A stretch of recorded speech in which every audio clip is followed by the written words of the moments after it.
Greetings, ladies and gentlemen, and welcome to this latest edition of Tales from Outer Space, where I take stories from across the internet and read them for your entertainment. This particular story is called They Won't Stay Dead, written by In Yellow Clad. The gods are fickle creatures. Everyone knows this. When they created the elves, they are obsessed with perfection, with beauty and order, harmony in all things. They marvel over the great works of elvenkind, the towers, the canals, the homes grown from the very trees themselves. They adored it all. But as time passed, the elves grew boring, and so they created the dwarves.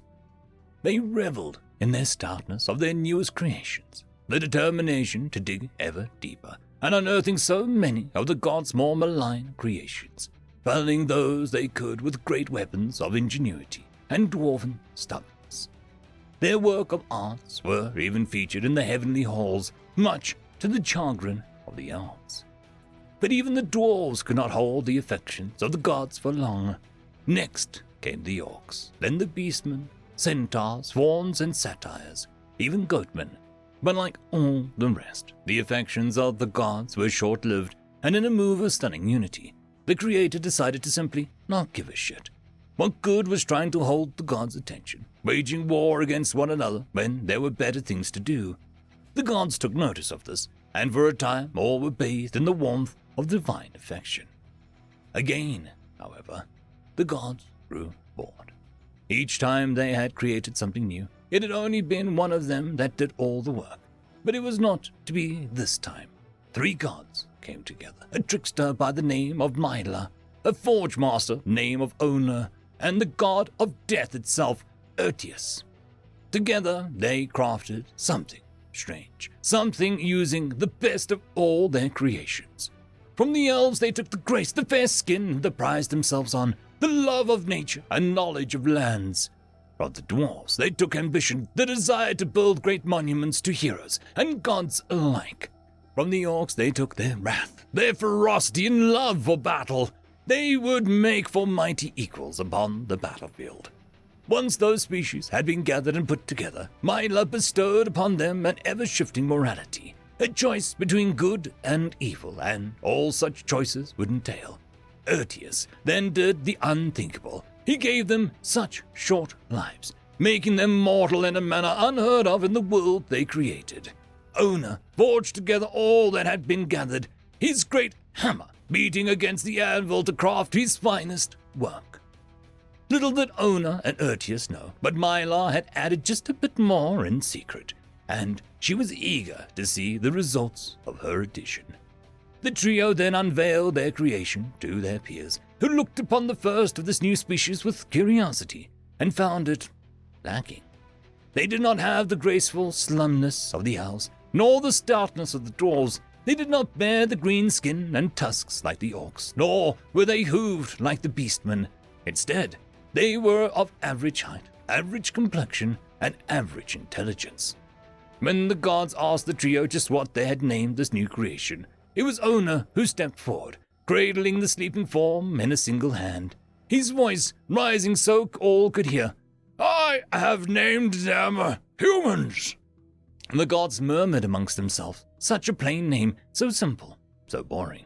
With much reluctance, they agreed to allow these humans to propagate on their world they made. And so Owner placed them within a safe part of the world, where they could grow and flourish before truly encountering anyone else. And so it was that the tribulations began. For thousands of years our world has lived in harmony. The monsters that seek to destroy this harmony are put down without hesitation. All the old races have settled into their roles, so when something new was added to the mix, it did not go so well.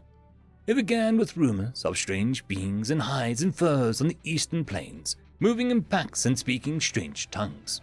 Beings with so many colors of skin as to be dizzy.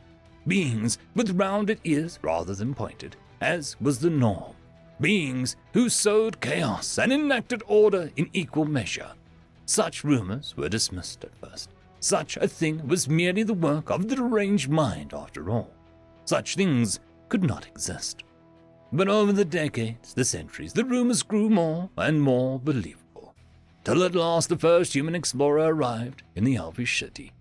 When the human arrived, they were greeted with suspicion, till someone called him a demon. In an admittedly knee-jerk reaction, the human was slain before they could even speak a word in their defense. Many thought it was that the amateurish demon had slipped up and its disguise had failed to remember that everyone had pointed ears. But this was not the last we saw for the humans. Oh no, it most certainly wasn't. They were a persistent lot, we've discovered. They kept showing up and they kept getting killed, till eventually they didn't show up alone. When next they arrived at our borders, they arrived in force. Their simple explorers were replaced with knights on horseback in gleaming but well-worn armor that was so bland. A far cry from the works of art that was elven arms and armor, but it proved that they were not demons, but something else entirely, a new species to treat with. They demanded explanations, of course, for their missing kin, and the explanations were given in all honesty. They weren't too happy to learn that their earlier explorers had all been killed without mercy, trial, or even a word in their defense.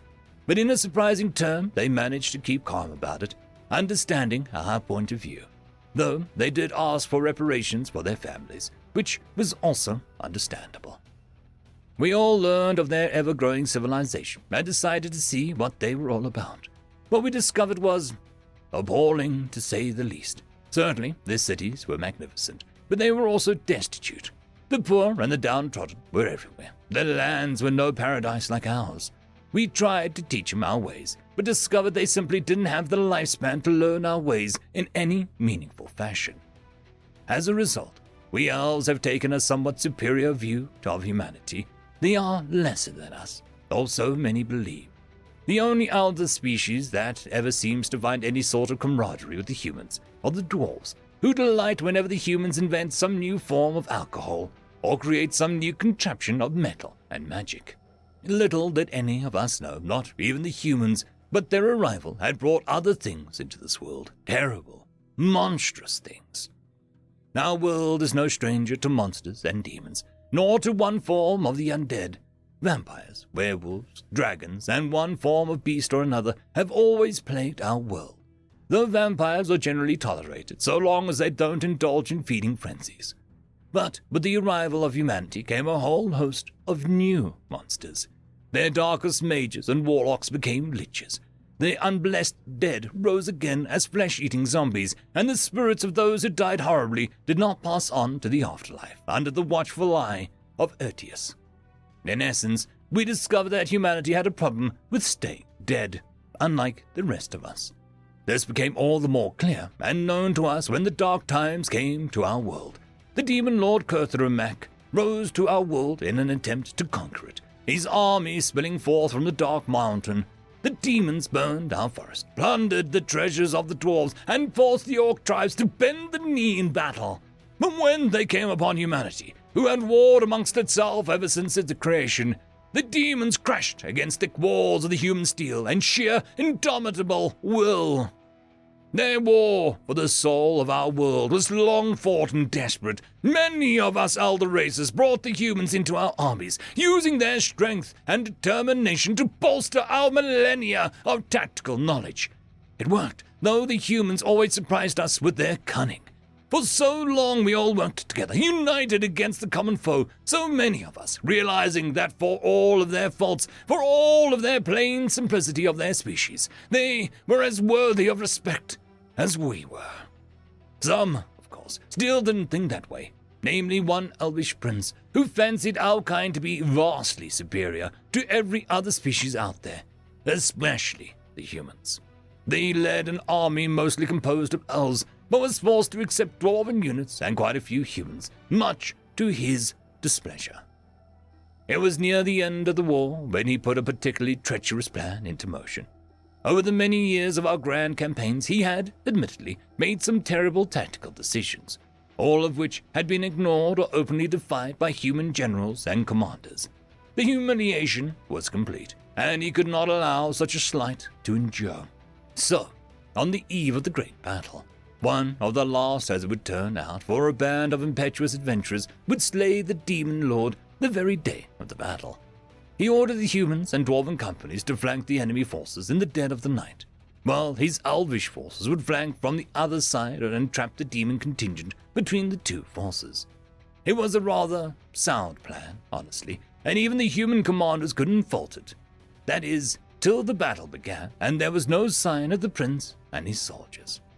The force was slaughtered to the last man and woman, but just as the demons were suddenly banished to the hells from whence they came, one human sat on the cusp of death. With a dying breath, they reached out and grasped the hellish powers swirling around them, a vow on their lips. The prince would get what he deserved. Weeks of celebration passed, and the prince touted his victories purely as his own, glossing over the fact that his victories had only been assured by those he deemed lesser. He was presently lounging upon a fine couch, a fair elven maiden under each arm, and a drunken grin upon his lips as he recounted a tale once more, exaggerating his acts greatly. And then, as the great beast raised its head, I brought my blade down upon it, piercing its slitted eye, and... He stopped and frowned when he noticed the others all looking around in confusion, their pointed ears twitching. He was about to order them to pay attention when he heard it, a scraping of metal upon stone, shambling footsteps and ragged groans.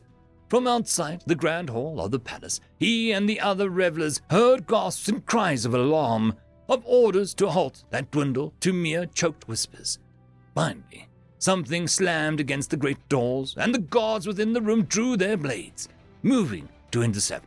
What is the meaning of this? What's going on? The door finally slammed open, and something horrible stepped through it. A human, but a very dead one. A very dead one, yet still moving human. Her armor was ragged, torn, and covered in bloodstains and mud, pale skin marred by cuts so deep they reached the bone. Her right arm was all bone till past her elbow, the armor missing from her arm entirely. Her leg was much the same, though she still wore her armor's greaves, and from her other arm dangled as shattered and bloodied shield. Thick, congealed blood ran from her lips, nose, and eyes which were bloodshot as they scanned the room, looking for someone or something in particular. Many took note of the distinct oddity about the woman soldier. Her eyes were not identical, one blue, the other green. Those mismatched eyes settled upon the prince, and behind those cold hues blazed such a fury that all recoiled. She raised a skeletal arm with a large sword clutched in her hand, whose blade was chipped and nearly broken, soon pointed at the prince with barely a sway in her hunched and shambling finger. You deceived us. You abandoned us. We want justice. Her voice rattled, as though blood still gurgled up her throat and filled her lungs. Around her, the room began to darken, even though it was only midday. From the shadows came specters of light, the soldiers she had called family, standing by her side. A curious bit of info many suddenly remembered was that the humans' inability to stay dead often spread to their non-human counterparts, should they be in close proximity to a human upon death, which certainly explained the large number of battle-scarred dwarves that stood beside her, each one looking furious as she did. Remove this abomination at once, the prince stammered, his veil of false confidence fleeing immediately when faced with the consequences of his betrayal. The guard started towards the undead human, who shot them a look, her head moving in a jerky, unnatural fashion as bones cracked and popped, further emphasizing her undead state. This caused the guards to pause, glance between themselves, her and the prince before stepping back. What are you doing? I said remove this abomination. The sound of shuffling boots caused him to quiet, and when he turned back, he found the human growing closer and closer. Out of fear, he drew his own sword, causing the maiden sat with him to squeal and flee as he stood quite suddenly. I'm not afraid of you, he stammered, though it was clear that should he live through this encounter, he would need new pants. The human hissed and moved with a speed such as a disfigured corpse should not have been able to use. Her blade had swung with precision to the prince's own, barely rising fast enough to meet it. What followed was a tense exchange of blows, the living corpse only dodging just enough to take little more than a graze or a shallow cut, never once showing they even felt the wounds. But the ones inflicted upon the prince was certainly felt, as he was left mewling in pain and laying upon the floor. The chipped blade rested upon his chest, the point digging into his tunic. She was just about to say something and slide the blade home when he smacked it away with his own, then plunged his blade through her heart. A yelp of triumph left him as she staggered back, dropping her sword. But celebration had come too soon, for she gripped the guard of his own sword and held it in place, the prince not having a good sense to release the hilt. So when she pulled on the sword, and by extension him, he was pulled up onto his feet and ran face first into the rim of her shattered shield. The next few moments were filled with pleading and gurgling cries for help, but those around simply watched in stunned horror as the pleading was punctuated with savage sounds of her shield meeting his face again and again, until the prince stopped making sounds at all together. When his body went limp, everyone watched as the immortal soul of their wretched prince started to float free from his broken body, only for them to grasp as the sudden undead human grasped it by the wrist and spoke once more. "We are not done with you yet." And with a savage jerk of her arm, she cast his soul towards her comrades in arms. When they had him in their grasp, they faded from sight, and the human woman shuddered, sighing, before she fell to her knees, mismatched eyes rolling to the back into her head as she collapsed, lifeless and long lost. Those who resided within the afterlife never once mentioned seeing the prince after this incident, though they did see the human woman who had killed him. She was happy, surrounded by friends and family, not some vengeful wraith like those still living had witnessed. Many whispered about the possible fates that might have befallen the prince's spirit, but it was forever unknown. Needless to say, only the foolish betrayed humanity so fully from that day forward, lest the dead rise and enact their brutal judgment. And the gods, they weren't bored anymore.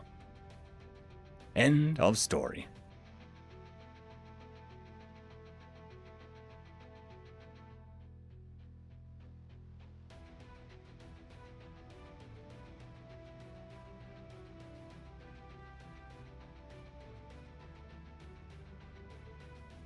I would quickly like to thank our Tier 5 patrons, Dragzoon WRE, Quantum Wednesday, Ambrose Cattell, Lord Ashrakul, Bushmaster 177, Casper Arnholtz, Cam Maxwell, and Arcadian.